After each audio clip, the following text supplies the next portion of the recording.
आप किस चीज की इच्छा करते हैं? क्या आप किसी ऐसी चीज की इच्छा करते हैं जिसे आप नहीं जानते? आप केवल उसी चीज की इच्छा कर सकते हैं जिसको आप जानते हैं, या उसी चीज के थोड़े बेहतर रूप की। आपका पूरा जीवन उन्हीं चीजों को पाने की कोशिश में निकल जाएगा जो आप जानते हैं। आपको जो बातें नहीं पता वे आपके जीवन में कभी घटित होंगी ही नहीं। दूसरे शब्दों में, इच्छा करने से आपको वह तो मिल जाता है जो आप चाहते हैं, लेकिन साथ ही आप जीवन की दूसरी संभावनाओं को खत्म कर देते हैं। एक बार गौतम बुद्ध ने यह कहने की गलती कर दी कि अगर आप इच्छा रहित हो जाए तो आपको ज्ञान प्राप्ति हो जाएगी। इस बात के कई तरह के गलत अर्थ निकाले गए।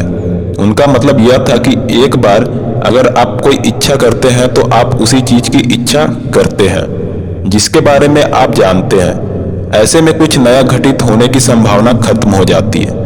आपका पूरा जीवन उन्हीं चीजों को पाने की कोशिश में निकल जाएगा जो आप जानते हैं। आपको जो बातें नहीं पता वे आपके जीवन में कभी घटित होंगी ही नहीं। इच्छा किसी विषय के साथ भी हो सकती है और बिना विषय के भी। अगर आप इसमें विषय को जोड़ दे तो विषय तो हमेशा वहां से ही आता है जो पहले ही आपके मन में है। आप एक बहुत बड़ी इच्छा पैदा करें, किसी चीज के लिए नहीं, किसी इंसान के लिए भी नहीं, बस एक बहुत बड़ी इच्छा। यह कैसे किया जाए? अगर आप यह जान जाए तो आप पाएंगे कि आपके जीवन में जो भी होना चाहिए वह बिना आपके सोचे अपने आप हो रहा है। आपको उस सब के लिए सोचने या मांगने की जरूरत नहीं होगी। ईश्वर आपके दास हो जाएंगे, वह आपके काम करेंगे। आपको उनकी पूजा करने की भी जरूरत नहीं है और न ही कुछ मांगने की। आपको बस एक बहुत बड़ी इच्छा पैदा करनी है जिसका कोई विषय न हो, कोई दिशा न हो, बस एक विशाल ऊर्जा हो। क्योंकि आप जिसे इच्छा कहते हैं वह ऊर्जा ही है।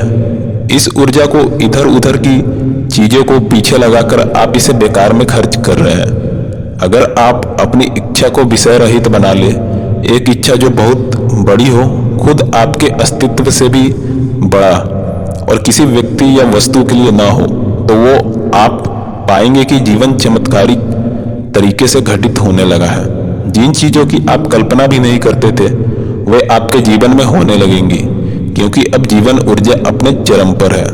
अगर आप अपनी जीवन ऊर्जा को चरम पर रखते हैं तो वे बेहद खूबसूरत चीजों को आकर्षित करने लगेंगी।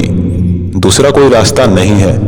अगर आप अपना जीवन कुछ खास और सीमित लक्ष्यों के साथ जी रहे हैं तो इच्छा पैदा करने और उसे पूरा करने में कोई बुराई नहीं है। लेकिन अगर आपके जीवन का लक्ष्य उन सभी चीजों से परे जाना है जो आपको पता है, तो आपकी इच्छा विषय रहित होनी ही चाहिए।